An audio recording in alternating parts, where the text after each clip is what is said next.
Hello friends, இன்றைக்கி நம்ம இந்த வீடியோவில் யூடிஆர்எல் மெத்தட் பயன்படுத்தி எப்படி கம்பெனிக்கு ரீபை பண்ண போகிறோம் அப்படிங்கிறது தான் பார்க்க போகிறோம்.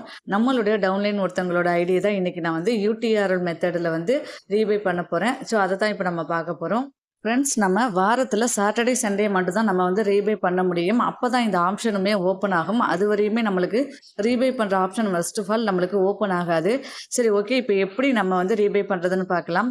இப்போ நம்ம ஹோம் பேஜில் இருக்கோம். இந்த பேஜை கொஞ்சம் கீழே ஸ்க்ரால் பண்ணோம் அப்படின்னா ஃபஸ்ட்டு நம்மளுக்கு ப்ராடக்ட் டைப்பை கிளிக் பண்ணி 369 அப்படிங்கிறத சூஸ் பண்ணிக்கோங்க. அதுக்கு கீழே பார்த்தீங்கன்னா யூடிஆர் அப்படின்னு ஒரு ஆப்ஷன் இருக்குது இல்லையா, அதை நம்ம கிளிக் பண்ணணும். இப்போ நம்ம இந்த வீடியோவில் பேமெண்ட் டைப் பார்த்தீங்கன்னா யூடிஆர் மெத்தடில் தான் பேமெண்ட் பண்ண போகிறோம். அதனால் நம்ம இந்த யூடிஆர் அப்படிங்கிற ஆப்ஷனை தான் நம்ம கிளிக் பண்ணணும். இதில் நிறைய பேமெண்ட் டைப் இருக்குது. நம்ம இன்றைக்கி பார்க்குறது இந்த யூடிஆர் டைப் தான்.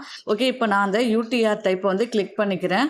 இப்போ பார்த்தீங்கன்னா இந்த பேஜில் தான் நம்ம வந்து டிரான்சாக்ஷன் நம்பர் கொடுக்கணும். அதுக்கு முன்னாடி நம்ம வந்து கம்பெனியோட கியூஆருக்கு ஃபஸ்ட்டு நம்ம பேமெண்ட் பண்ணி வச்சுருக்கணும். கம்பெனியோட கியூஆருக்கு ஃபஸ்ட்டு நம்ம பேமெண்ட் பண்ண ஸ்க்ரீன்ஷாட் வச்சதுக்கப்புறம் தான் நம்ம வந்து யூடிஆர்எல் நம்பரை என்டர் பண்ண முடியும்.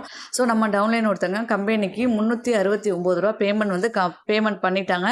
இப்போ நம்மளுக்கு அதில் தேவையானது இந்த டிரான்சாக்ஷன் நம்பர் தான். ஸோ இந்த நம்பரை வந்து நீங்கள் கரெக்டாக என்டர் பண்ணிக்கோங்க. நான் வந்து அதை காப்பி பண்ணிக்கிறேன்.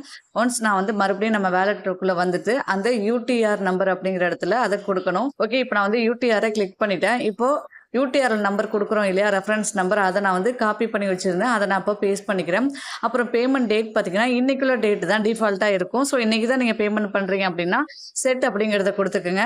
ஓகே, இப்போ நான் வந்து சப்மிட் கொடுக்குறேன். ஓகே ஃப்ரெண்ட்ஸ், இப்போ நான் வந்து சப்மிட் கொடுத்துட்டேன். சக்ஸஸ்ஃபுல்லாக பேமெண்ட் பண்ணிட்டோம். இப்போ பார்த்தீங்கன்னா இந்த இடத்துல நியூ அப்படின்னு சொல்லி இருக்குது.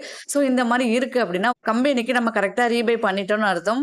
ஓகேங்களா, இப்படி தான் நம்ம வந்து யூடிஆர்எல் மெத்தடில் கம்பெனிக்கு பேமெண்ட் பண்ணணும்.